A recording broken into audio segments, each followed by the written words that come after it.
구속사와 언약 13번째 시간입니다. 모세 언약 6번째 시간이고요. 오늘은 헤세드라는 제목으로 하나님 말씀 증거하도록 하겠습니다. 오늘 제목은 헤세드입니다. 설교를 시작하기에 앞서 설교자로서 먼저 가장 하기 힘든 이야기를, 가장 부끄러운 이야기를 하나 하면서 시작을 해야 할 것 같습니다. 지난주에 이제 시내산 언약을 끝냈고 다음 내용인 모압 언약을 나누겠습니다 라고 말씀을 드렸었는데요. 부끄럽게도 오늘 그 말을 좀 번복을 해야 할 것 같습니다. 모세 언약 전체를 통일성 있게 그리고 견고하고 긴밀하게 이해하기 위해서는 다시 시내산 언약의 내용들을 다시 좀 나누어야 될 것 같습니다. 출애굽기 34장 전후의 내용들을 좀 정리를 하고 넘어가야지 모세 언약 전체를 좀 더 견고하게 이해할 수 있게 될 것 같습니다. 솔직히 말씀을 드리면 오늘 내용을 그냥 대충 모압 언약의 일부인 듯이 섞어서 살짝 그냥 넘어갈 수 있을 것 같은데요. 그런데 그건 아무래도 진실하지 못한 것 같다는 생각이 들었어요. 그래서 조금 모양이 빠지더라도 사실 하나님 앞에서는 빠질 모양이라는 건 없습니다. 복음 앞에 겸손한 마음으로 서서 나의 자기의라는 신발을 벗고 나의 한계와 무용성을 인정하는 자세로, 자기 부인의 자세로 시내산 언약에서 전하지 못한 내용들을 오늘 다시 돌아가서 마저 전하고자 합니다. 부디 저의 이런 부족함을 이해해 주시고 저를 위해서 기도해 주시기를 간곡히 부탁을 드립니다. 그리고 저는 오직 주님의 복음만 드러나기를 소망하는 마음으로 주님 앞에 두렵고 떨리는 마음으로 겸손하게 복음만 전하게 되기를 전하기 위해서 더 힘쓰기를 여러분께 말씀을 드립니다. 자, 그러면 오늘 설교를 시작하겠습니다. 모든 언약은 하나다라는 말씀을 드렸어요. 모세 언약은 시내산 언약과 모압 언약으로 이렇게 둘로 나눌 수가 있는데 두 개의 언약으로 나누어지고 각각의 언약이 저마다의 독특성을 가지고 있는 것이 사실이지만 그러나 모압 언약이라는 언약이 있고 시내산이라는 언약이 있고 이렇게 두 개가 따로따로 된 언약이 있는 것이 아니라 이 두 언약은 서로 유기적으로 연결되어 있다라는 겁니다. 시내산 언약과 모압 언약은 하나로 서로 유기적으로 연결되어 있고요. 나아가서 모든 언약이 새 언약으로 향하고 있는데 메시아 언약이라고 말할 수 있어요. 메시아 언약 안에서 모든 언약이 하나의 언약으로서 유기적으로 연결이 되어 있다라는 것입니다. 언약은 하나로서 결국 하나의 결론을 향해서 나아가고 있는데요. 어떤 결론입니까? 하나님께서 우리에게 말씀하시는 것인데요. 내가 너의 하나님이 되어주고 너는 내 백성이 되게 하겠다. 내가 너의 하나님이 되어주고 너를 내 자녀 되게 하겠다. 너를 완전한 존재로 내가 만들어주겠다라는 것이 언약이 향하고 있는 지향점입니다. 이 언약의 성취를 위해서 오늘도 하나님께서 일하시는 것이 바로 하나님의 구속사인데요. 언약의 성취를 위해서 일하시는 하나님의 열심과 하나님의 성품과 하나님의 의지를 아주 잘 드러내는 단어가 하나 있어요. 그게 뭐냐면 바로 헤세드입니다. 헤세드. 오늘 본문에서 인자와 진실이 많은 하나님이라고 말씀하고 있는데요. 여기서 이 인자라고 번역된 단어가 바로 헤세드입니다. 우리가 흔히 헤세드라고 하면요. 아까도 사모가 그런 얘기 하대요. 어떤 학교 찬양팀 이름이 헤세드인데 이런 얘기 하더라고요. 주로 우리는 헤세드라고 하면 여성 중창단 혹은 찬양팀 이름으로 많이 듣게 되는 것 같아요. 뭔가 어감이 부드럽고 뭔가 온화하고 따뜻한 이런 느낌을 받으시는 것 같습니다.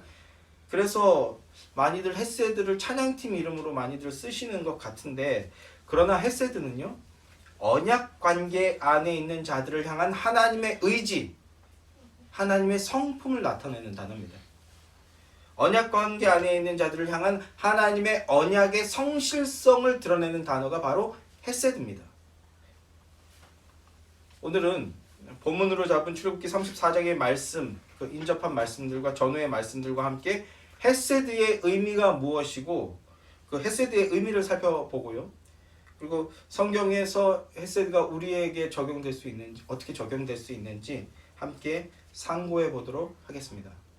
본문 1절부터 4절 말씀을 다시 함께 읽겠습니다. 1절부터 4절 말씀입니다. 시작. 여호와께서 모세에게 이르시되 너는 돌판 둘을 처음 것과 같이 다듬어 만들라. 네가 깨뜨린 처음 판에 있던 말을 내가 그 판에 쓰리니 아침까지 준비하고 아침에 시내산에 올라와 산 꼭대기에서 내게 보이되 아무도 너와 함께 오르지 말며 온 산에 아무도 나타나지 못하게 하고 양과 소도 산 앞에서 먹지 못하게 하라. 모세가 돌판 둘을 처음 것과 같이 깎아 만들고 아침에 일찍이 일어나 그 두 돌판을 손에 들고 여호와의 명령대로 시내산에 올라가니. 아멘. 1절 말씀에 여호와께서 모세에게 이르시되 너는 돌판 둘을 처음 것과 같이 다듬어 만들라. 내가 깨뜨렸던 처음 판에 있던 말을 내가 그 판에 다시 쓰겠다. 이렇게 말씀하고 계십니다. 어떤 말씀입니까? 하나님께서 32장에 나왔던 그 금송아지 사건 때 모세를 통해서 돌판이 깨어졌어요. 그 깨어졌던 돌판을 대신해서 다시 그 돌판을 대신하기 위해서 다시 새로운 돌판을 가져와라. 두 번째 돌판을 가져오라 라고 명령하시는 말씀입니다. 표면적으로 봤을 때는요, 파기되었던 하나님과의 언약을 하나님께서 다시 체결하겠다, 언약을 재체결하겠다라는 말씀을 하시고 계신 겁니다. 여기에서 이 말씀에서 이전에 설명하지 않았던 부분들이 좀 있어요. 나중에 율법에 대해서 구체적으로 말씀할 때 그때 나눠야 되겠다 이렇게 생각을 하고 그냥 간단하게 넘어갔던 건데, 모압 언약을 이해하는데 이 개념들이 좀 필요하더라고요. 이 이해가 있지 않으면 좀 온전한 이해가 힘들겠다라는 생각이 들었던 겁니다. 그래서 이전에는 설명하지 않았던 부분들을 오늘 조금 상세히 설명하고 넘어가도록 하겠습니다. 자, 너는 돌판 둘을 처음 것 같이 다듬어 만들라라고 말씀하고 있죠. 돌판을 두 개를 만들라고 합니다. 계명이 기록된 돌판이 두 개의 판으로 되어 있다는 거예요. 우리가 이제 예전에 그 영화 10개라든지 그 다음에 이민지를 통해서 돌판을 두 개를 들고 있는 모습들을 많이 보지 않습니까? 이 돌판에 대해서 예전에는요, 첫 번째 돌판에는 1계명부터 4계명까지 기록되어 있고 하나님 사랑에 대한 내용이죠. 그리고 두 번째 돌판에는 5계명부터 10계명까지 이웃사랑에 대한 내용인데 5계명부터 10계명까지의 내용이 기록되어 있다. 이렇게 생각들을 해왔었어요. 그래서 종교개혁가 존 칼빈의 기독교 강요라든지 16세기 이후에 기록된 책들을 보면 이 내용을 기본적으로 전제를 하고 10계명에 대해서 말하고 쓰여져 있는 것들을 보게 됩니다. 그런데 오늘날에는 더 이상 그렇게 보지 않는다라는 겁니다. 고고학자들에 의해서요, 고대 근동지역, 이 성경 역사 지역이라고 말하잖아요. 이 고대 근동 지역의 문서들이 많이 발굴이 됐어요. 고대 문서들이 많이 발굴이 되면서 이전에는 몰랐던 새로운 사실들을 몇 가지 알게 되었는데, 그 중에 하나가 이 모세 언약이 당시 고대 근동 지역의 조약 문서들과 거의 동일한 구조를 가지고 쓰여져 있다라는 것을 알게 됐어요. 이걸 종주권 문서 또는 종주권 언약 문서라고 하는데요. 고대 근동에서 주군과 봉신 사이에서 관계를 맺었던, 주종관계를 맺었던, 주종관계를 나타내던 문서를 종주권 문서라고 얘기합니다. 그런데 시내산 언약이나 모압 언약의 그 양식이, 서술 양식이 종주권 언약과 거의 유사한 구조를 가지고 작성이 되어 있다라는 거예요. 그래서 1950년대 이후로 종주권 언약을 토대로 해서 모세 언약에 대한 연구가 굉장히 활발하게 진행이 되었고요. 다양한 저작들이 굉장히 많이 쏟아져 나왔습니다. 그리고 이것을 토대로 해서 설교하시는 분들도 굉장히 많아졌어요. 그런데 우리가 기억할 것은요, 모세 언약이 고대 세속 국가들의 문서인 히타이트 문서 조약이라고 하는데, 그 종주권 언약과 거의 동일한 구조를 가지고 있다고 해서 사실은 실제로 없었던 얘기를 모세가 따라한 거다, 뭐 소설, 그 신화를 쓴 거다, 이렇게 해석하는 자들이 있어요. 자유주의자라고 하는데 전혀 그런 내용은 아닙니다. 그런 내용이 아니라 왜 그런 내용이 아니라고 말할 수 있냐면요. 종주권 언약 문서와 결정적인 차이가 있어요. 창세기의 모든 그 문화나 아브라함이나 이삭이나 야곱이 그 살아왔던 삶을 보면 다 고대 근동의 문화와 거의 유사한 모습들을 보게 됩니다. 야곱이 그 라헬과 레아를 신부로 맞아들이게 되잖아요. 그런데 왜 7년입니까? 고대 근동의 관습이었어요. 이게 누지 문서라는 문서에 그 기록되어 있는 것들을 보게 되는데 아내를 얻으려면 7년을 봉사해야 된다. 이런 것들이 고대의 관습이었고 고대의 관습을 따라가는 삶이었습니다. 기본적으로 오늘날 우리도 이 시대의 문화와 흐름을 쫓아가는 삶을 살고 있잖아요. 그런데 그리스도인들도 세상에서 살아가지만 결정적인 하나의 차이가 발생하는 겁니다. 그게 뭡니까? 하나님 사랑이죠. 하나님 사랑. 마찬가지로 고대 문서를 거의 그대로 차용한 듯한 양식을 보여주고 있지만 모세 언약이, 그러나 결정적인 한 가지 차이가 있다는 거예요. 그 차이를 오늘 주제에 맞춰서 한 단어로 정의한다면 그건 헤세드입니다. 결정적인 차이, 헤세드. 세상은 알 수도 없고 세상은 줄 수도 없는 결정적인 차이가 있는데 그게 바로 헤세드예요. 헤세드. 이 헤세드에 대해서는요, 잠시 뒤에 나누도록 하고요. 그래서 이런 신학 연구의 발전을 통해서 오늘날에는 돌판에 대해서 가지고 있던 전통적인 이해 방식을 이제 떠나서 판이 두 개인 것은 종주권 언약 문서들이 그랬거든요. 동일한 내용이 판이 두 개인 것은 여기에 1계명부터 4계명, 여기에 5계명부터 10계명 이렇게 내용이 두 개로 나눠져 있다라는 것이 아니라 동일한 내용이 담긴 문서가 두 개가 있다라는 거예요. 오늘날도 M&A 하면 서약식을 하지 않습니까? 서로 사인을 하지 않습니까? 똑같은 내용의 그 계약서를 서로 같이 사인해서 쌍방이 가지고 있는 거죠. 마치 그런 것처럼 조약문서를, 돌판으로 된 조약문서를 두 개를 가지고 있는 건데, 그런데 하나님께는 그 판이 필요가 없는 거예요. 그래서 그 이 쌍방적 언약이라고도 하고 무조건적이라는 언약이라고도 얘기를 하고 언약 전체가 그 얘기를 내용들을 이제 말하고 있는데, 하나님께서 하시는 일이기 때문에 하나님께는 언약 문서가 필요가 없습니다. 그래서 그 문서를 우리가 두 개를 다 가지고 있다, 이렇게 생각할 수 있는 겁니다. 저 역시도 이런 관점에 동의를 하는 입장이다 라는 말씀을 드립니다. 앞으로 돌판에 대해서 이야기를 한다면 전통적이었던 그 관점이 아니라 지금 제가 말씀드린 이 내용을 기본 전제로 해서 말씀을 드리고 있는 것이다 라고 생각을 하시면 됩니다. 자, 그래서 1절 말씀을 다시 마저 보도록 하겠습니다. 자, 1절 말씀을 보십시오. 돌판 둘을 처음 것과 같이 다듬어 만들라. 내가 깨뜨린 처음 판에 있던 말을 내가 그 판에 쓰리라 말씀하고 있어요. 첫 번째 것이 깨어졌어요. 그래서 새로운 돌판, 두 번째 돌판을 가지고 오라고 말씀하십니다.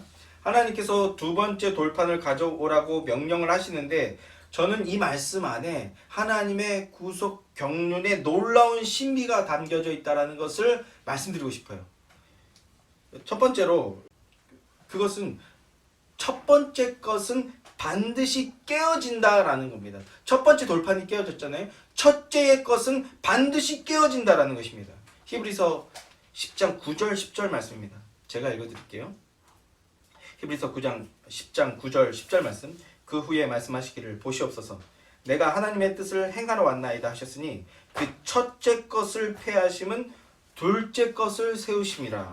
이 뜻을 따라 예수 그리스도의 몸을 단번에 들이심으로 말미암아 우리가 거룩함을 얻었노라. 아멘.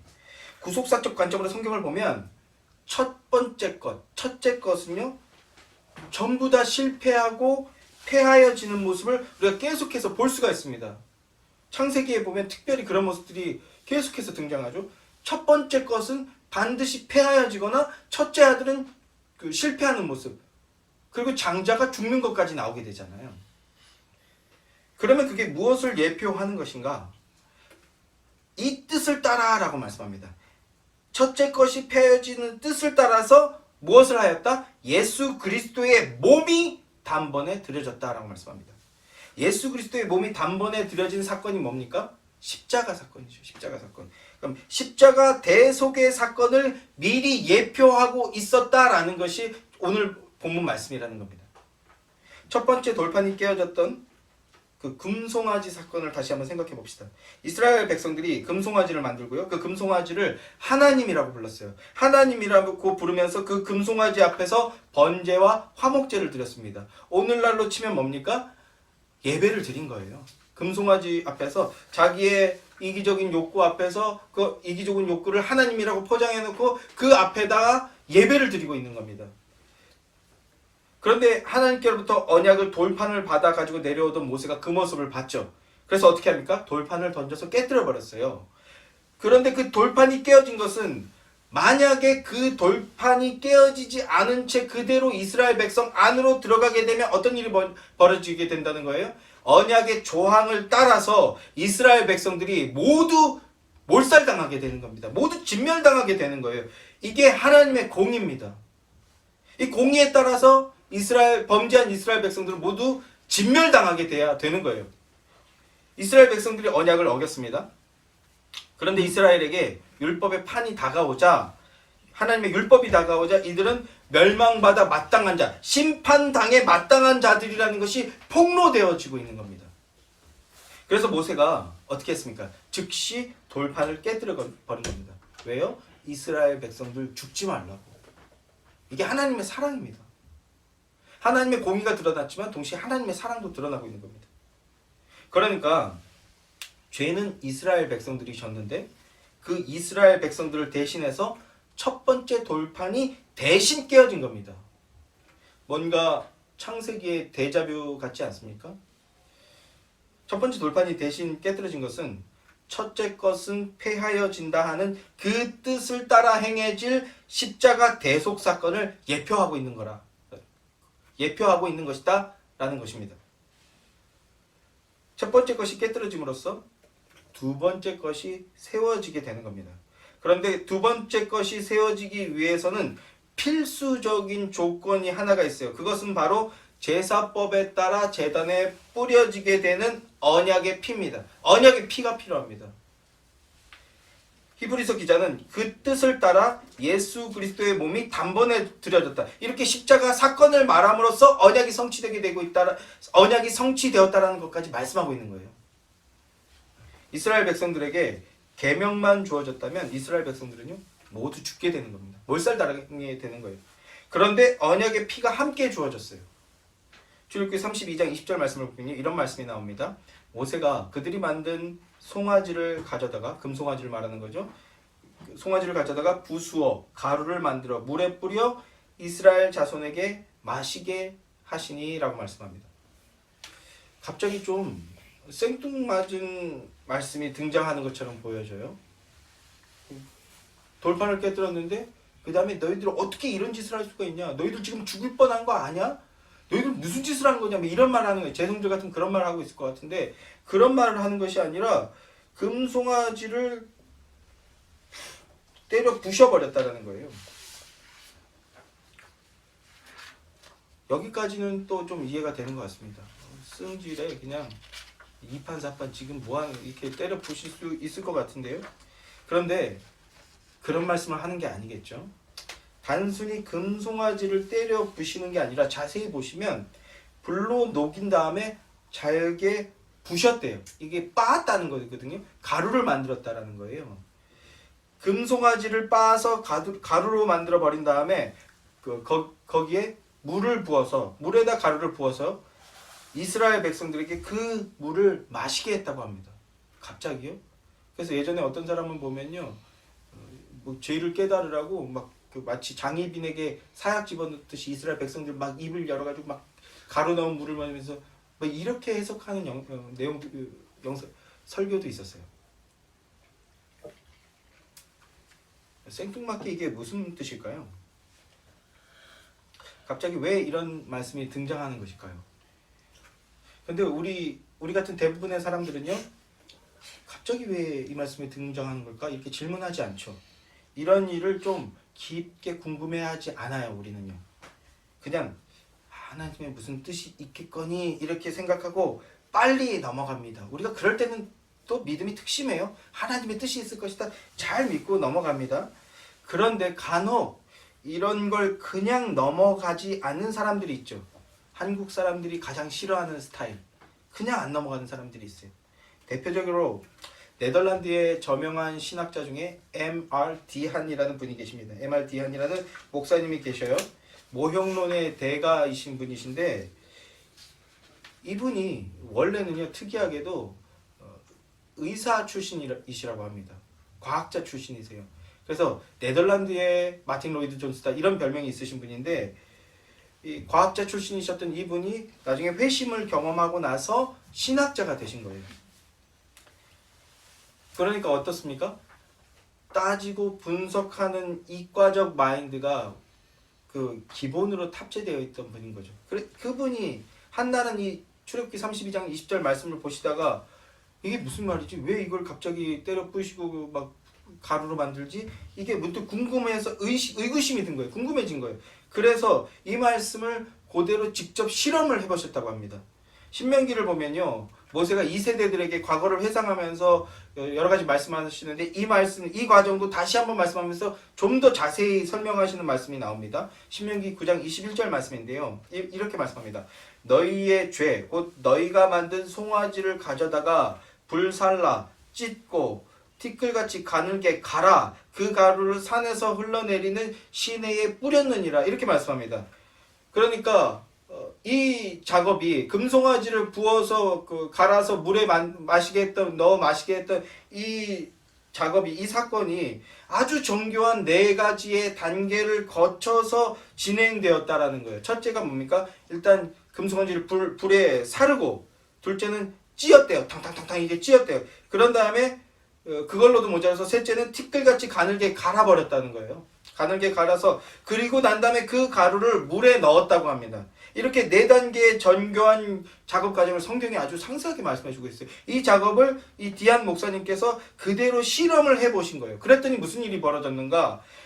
잘게 부순 이 금가루를 물에 집어넣었더니 물이 적포도주색으로 변했다라는 겁니다.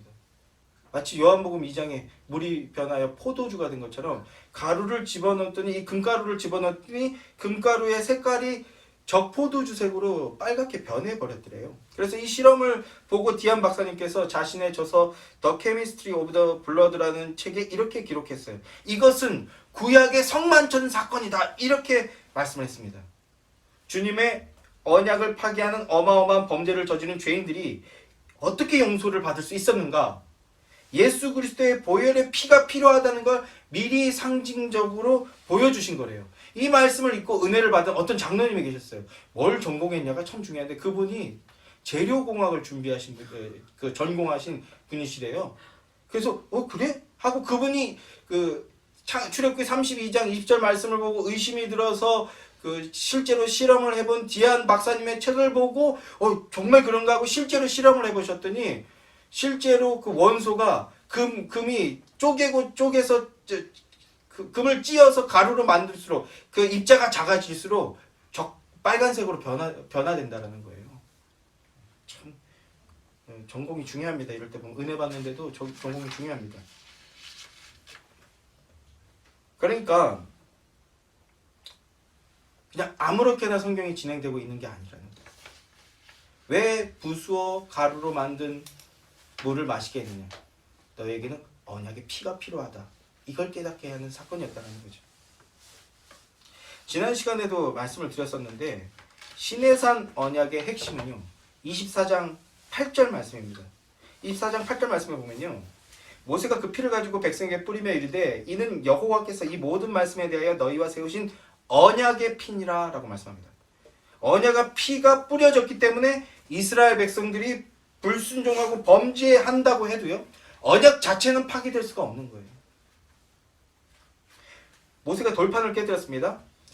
이것을 언약이 파기된 것이다 라고 말하는 입장도 있어요. 이렇게 볼 수도 있고 아니다. 언약 문서만 파기된 것이다 라고 보는 입장도 있습니다. 이렇게 볼 수도 있어요.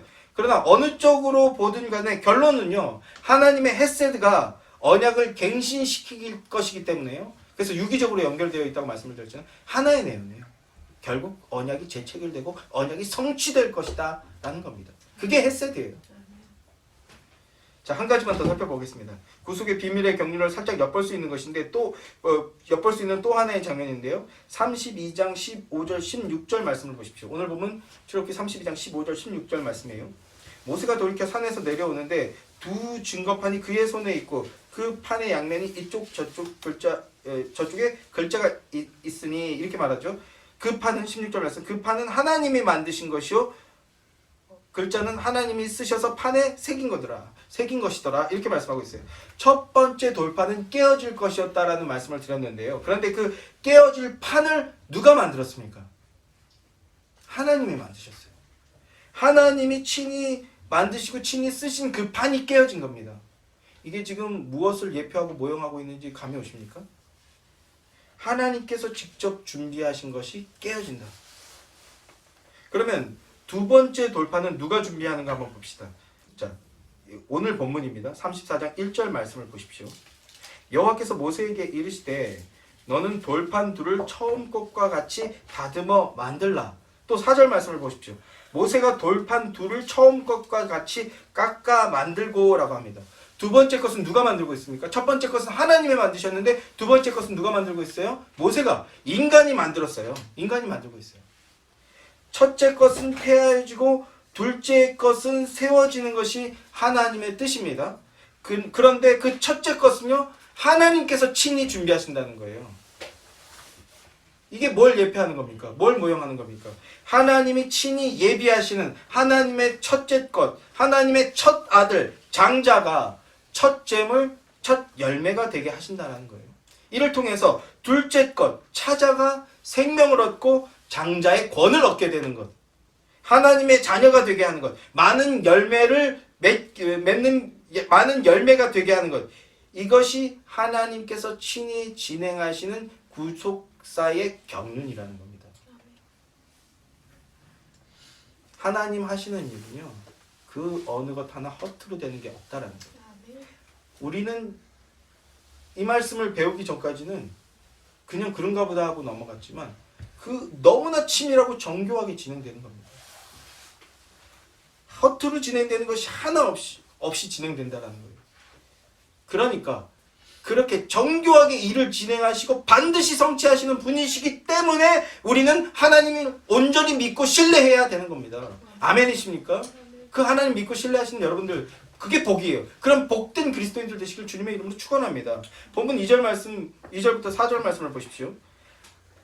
아침까지 준비하고 아침에 시내산에 올라와 산 꼭대기에서, 산 꼭대기는 하나님이 임재하시는 것입니다. 내게 보이되 아무도 너와 함께 오르지 말며 온 산에 아무도 나타나지 못하게 하고 양과 소도 산 앞에서 먹지 못하게 하라. 모세가 돌판들을 처음 것과 같이 깎아 만들고 아침에 일찍이 일어나 그 두 돌판을 손에 들고 여호와의 명령대로 시내산에 올라가니 합니다. 하나님께서 시내산을 3층 구조로 경계를 세워주셨어요. 그 경계를 함부로 넘어가면 죽기 때문에, 만약에 꼭대기에 잘 모르고 꼭대기에 올라오면 하나님을 만나면 죽기 때문에 경계를 세워주셨어요. 근데 3층 구조로 된 경계를 세워주셨어요. 그리고 그 가장 꼭대기 층에 하나님의 임재하시는 곳으로 정하셨습니다. 산 꼭대기는 하나님이 임재하시는 가장 거룩한 곳이에요. 여기에는 아무나 올라갈 수가 없습니다. 오직 하나님의 말씀을 따라 모세와 아론만 올라갈 수 있는 곳입니다. 여기서 산을 3층 구조로 경계를 나누었다. 이 말씀을 다시 한번 잘 보시기 바랍니다. 그림으로 보여주면 되는데 되게 쉬운데요. 그러나 한번 상상을 해보시기 바라요. 가장 밑에 측, 넓은 자리인데 가장 밑에 층에는 1층이라고 합시다. 가장 밑에 층에는 일반 백성들이 하나님을 향해서 나아가서 경배 드릴 수 있고요. 그 다음 2층, 중간층에는요, 제사장들까지 하나님의 뜻에 따라서 준비된 제사장들만 들어가서 하나님을 경배할 수 있습니다. 그리고 3층 산 꼭대기에는요, 대제사장 아론과 중보자의 예표인 모세만 들어갈 수 있는 1층, 2층, 3층 이런 구조로 되어 있어요. 자, 이 구조가 뭘 의미하는지 이해가 되십니까? 동시에 사도 바울의 3층천 이야기도 같이 떠올리시면 제대로 지금 성경을 이해하고 계신 건데요. 뭘 이야기하는 거겠습니까? 1층, 2층, 3층 거룩한 곳, 3층은 거룩한 곳. 자, 이게 뭘 의미하는 겁니까? 이 구조를요, 요렇게 그대로 눕히면요, 어떤 구조가 되겠습니까? 첫 번째, 두 번째 칸, 세 번째 칸. 뭘 얘기하는 걸까요? 성막을 얘기하는 거예요. 성막.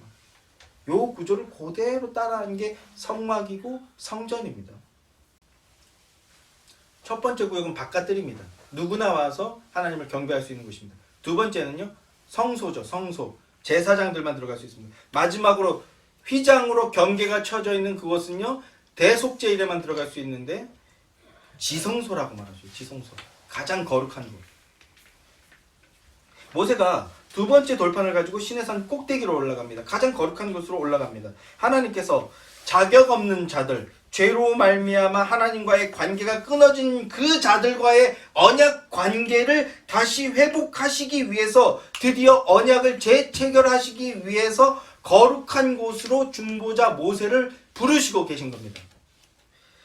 그런데 이어지는 장면을 보면 돌판에 글을 쓰시는 장면이 나오는 것이 아니라 좀 이전에는 없던 새로운 말씀이 등장하는 것을 보게 됩니다. 여기가 이제 가장 중요한 말씀이 되는 건데요. 자, 6절 말씀을 우리 다 같이 읽어보겠습니다. 34장 6절 말씀입니다. 자, 34장 6절 말씀 다 함께 시작. 여호와께서 그의 앞으로 지나며 선포하시되 여호와라 여호와라 자비롭고 은혜롭고 노하기를 더디하고 인자와 진실이 많은 하나님이라. 여호와라 여호와라 자비롭고 은혜롭고 노하기를 더디하고 인자와 진실이 많은 하나님이라. 이렇게 선포하신대요.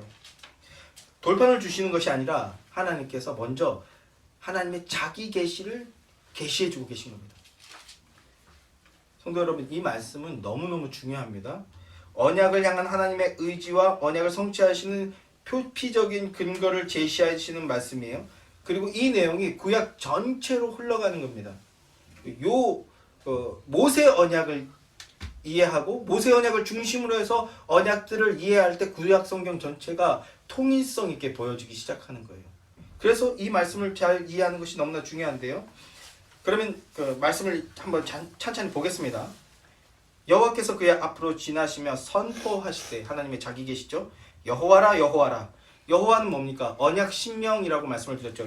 출애굽기 3장에서 등장하는 언약 신명이에요. 나는 과거에도 현재로 있고 현재에도 현재로 있고 미래에도 현재로 있는 존재하는 존재로서 모든 시간과 공간을 초월할 뿐만 아니라 주장하는 존재로서 내가 이 전능성을 가지고 너와 언약을 반드시 이루어내겠다라는 여호와의 이름의 의미가 계시된 겁니다. 그 이름을 다시 한번 말씀해 주시는 거예요.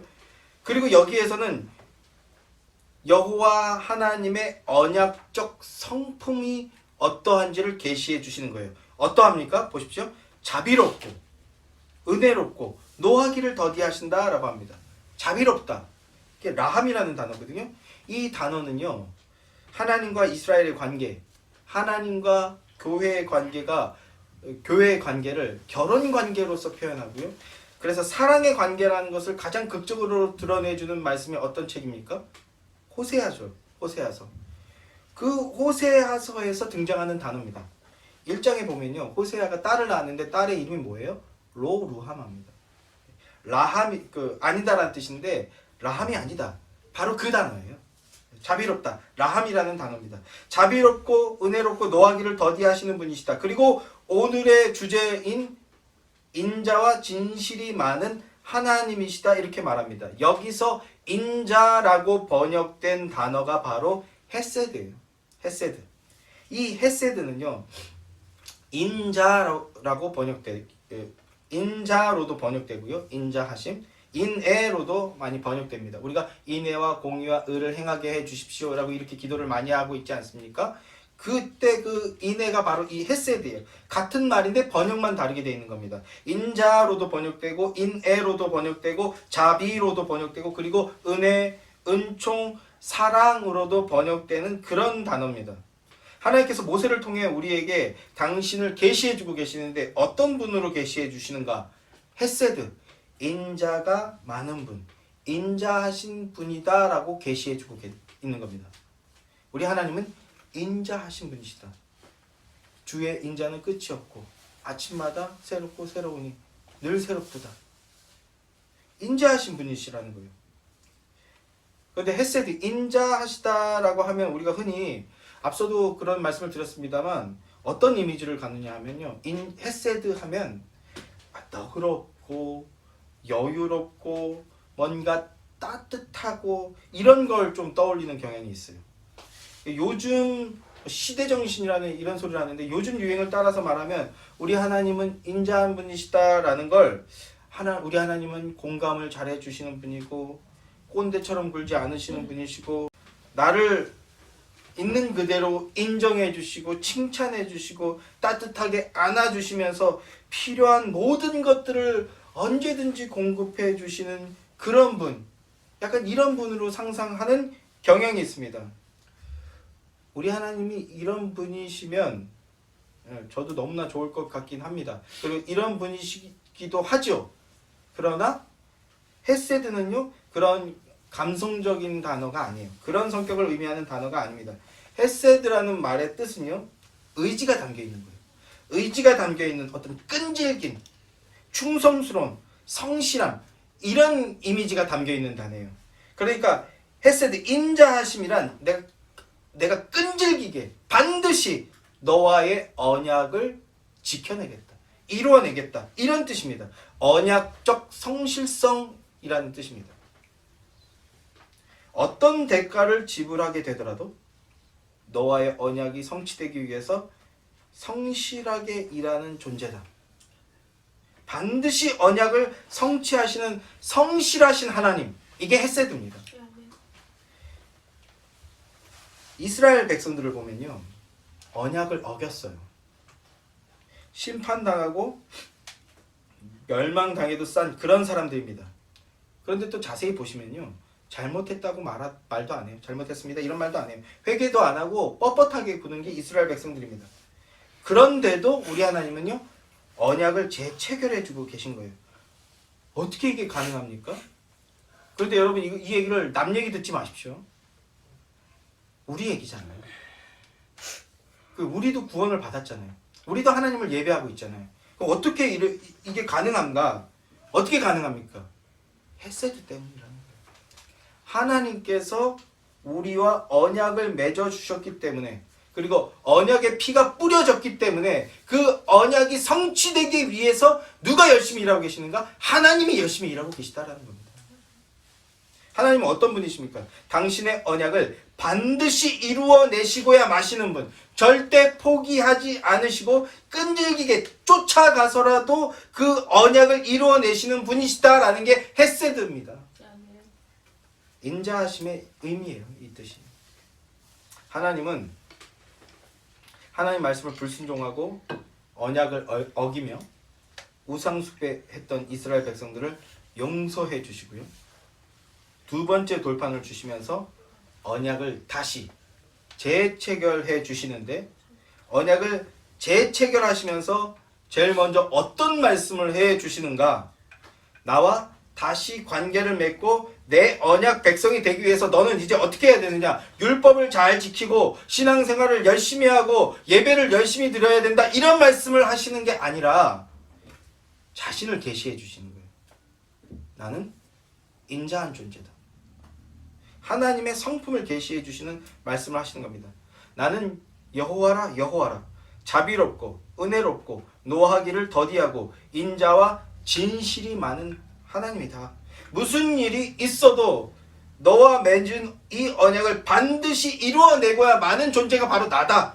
그게 인자하심 헤세드의 의미고, 그게 우리가 하나님이라고 고백하시는 여호와 하나님의 성품이라는 거예요. 그 하나님의 언약적 성실성의 결과가 오늘 우리에게도 다 닿게 된 겁니다. 그래서 우리가 입술을 벌려서 하나님을 구주라고 고백하게 되고 우리 하나님을 찬양하고 예배하는 인생이 되게 되었다라는 것입니다. 이게 하나님과 언약 관계로 맺어졌다는 뜻이거든요. 하나님과 언약 관계로 맺어졌다는 뜻은 하나님의 인자하심, 하나님의 헤세드 때문에 강했다라는 겁니다.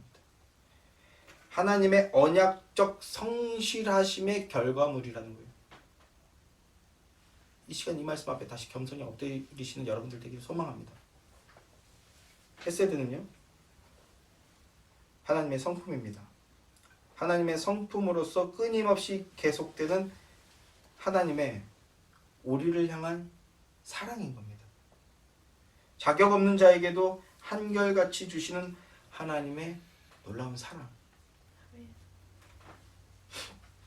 그 덕분에 우리가 다시 하나님과 언약 관계를 맺을 수 있게 되었고요.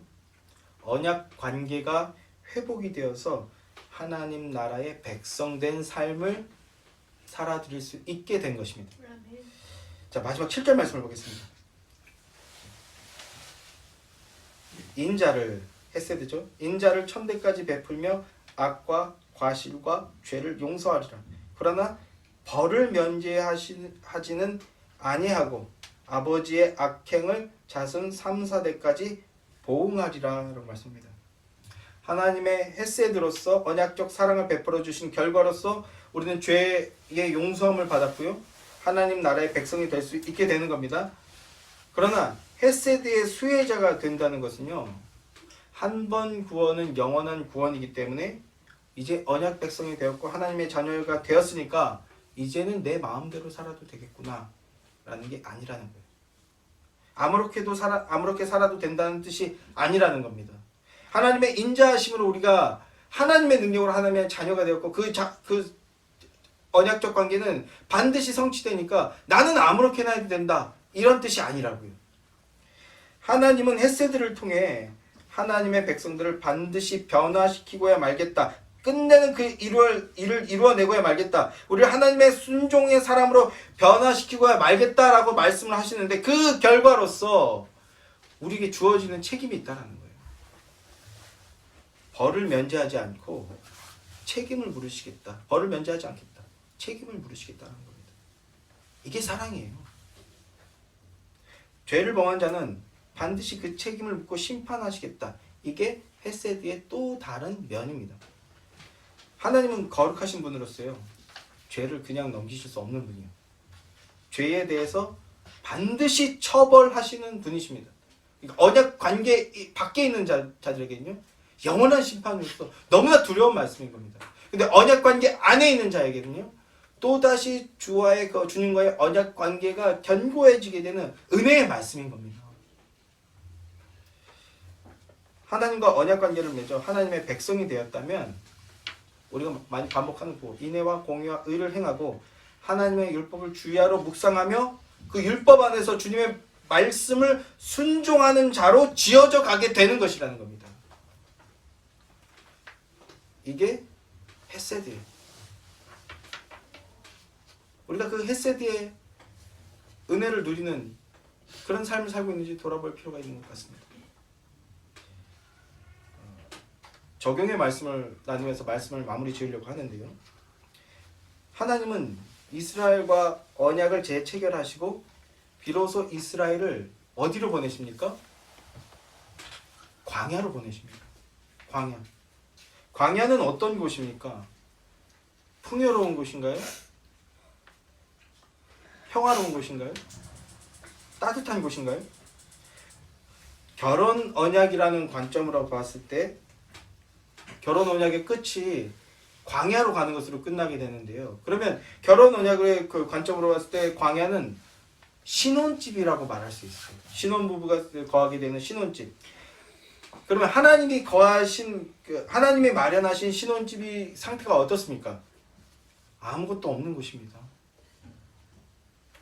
오늘날은요, 결혼을 하려면 준비해야 될 게 너무 많아요.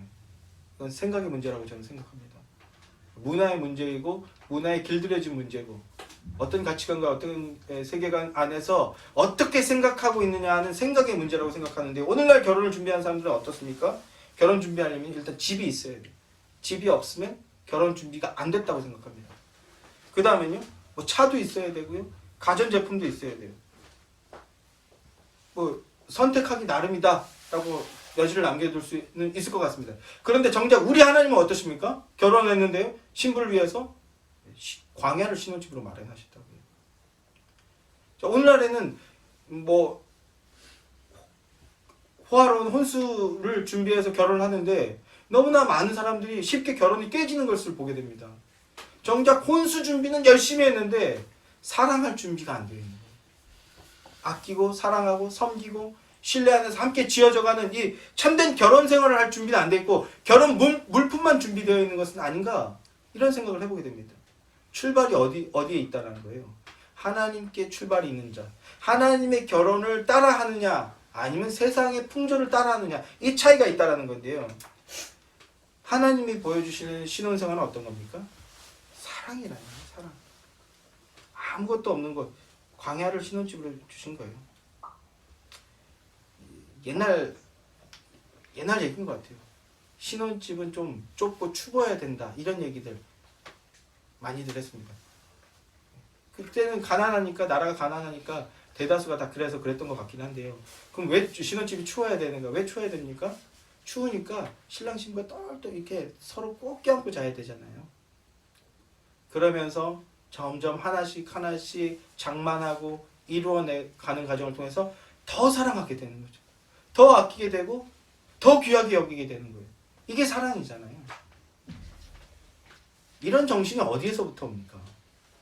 하나님께서부터 온다는 거예요. 하나님께로부터. 하나님은 아무것도 없는 것 광야를 신혼집으로 내어주신 거예요. 광야가 신혼집이라고 하는 것은 앞서 말씀드린 대로 오직 신랑만 바라보라라는 겁니다. 이게 은혜예요. 하나님이 광야를 신혼집처럼 내어주신 것은요. 오직 신랑이신 하나님만 바라보고 오직 하나님만 의지하는 훈련의 장소로서 제공하신다는 겁니다. 언약관계를 맺은 자, 성도가 되었다는 것은요. 교회로 지어져가는 자가 되었다. 교회로 지어져가는 과정 안에 들어서게 되었다라는 것을 뜻합니다. 그 과정에는요. 신부를 향한 신랑의 지극한 사랑이 넘치지만 그러나 동시에 뭐가 있어요? 고난도 예비되어 있다는 겁니다. 시련의 기간도 포함되어 있다는 거예요. 창세기 15장 13절 말씀인가요? 이렇게 말씀합니다. 아브라함을 향해서 언약을 말씀해 주시는데 언약과 함께 예언의 말씀해 주시는데 너희 후손이 이방에서 객이 되어 그들을 섬길 것이다. 이렇게 말씀합니다. 이게 이 땅의 광야의 삶이잖아요. 이게 이 땅의 교회의 인생이에요. 이방 안에서 객이 되어 그들을 섬길 것이다. 이런 시련의 기간도 포함되어 있다는 겁니다. 그러면 왜 그런 과정을 우리에게 주시는 건가? 하나님이 무능해서 그런 건가요? 그렇지 않겠죠. 우리에게 유익하기 때문입니다. 우리에게 유익을 주시기 위해서 그렇게 하시는 거라는 겁니다. 어떤 유익입니까? 오직 하나님만 바라보고 오직 하나님만 의지하며 하나님 앞에서 겸손한 자로서 하나님을 신뢰하는 자로 만들어내시겠다라는 거예요. 그럼 겸손이 뭐예요? 겸손은요.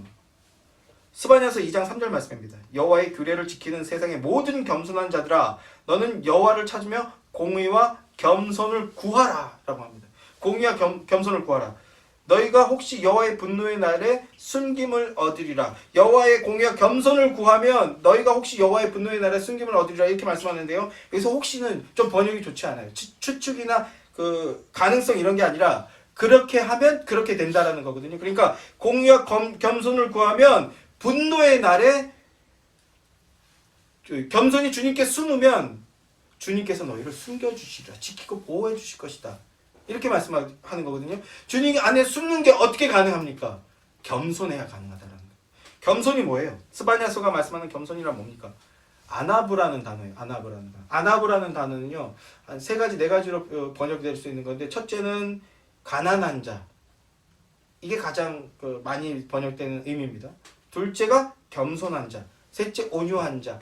이렇게 번역이 되는 건데요. 겸손한 것이라는 것은 겸손이라는 아나브가 말하는 것은요. 나는 아무것도 가지지 못한 자입니다.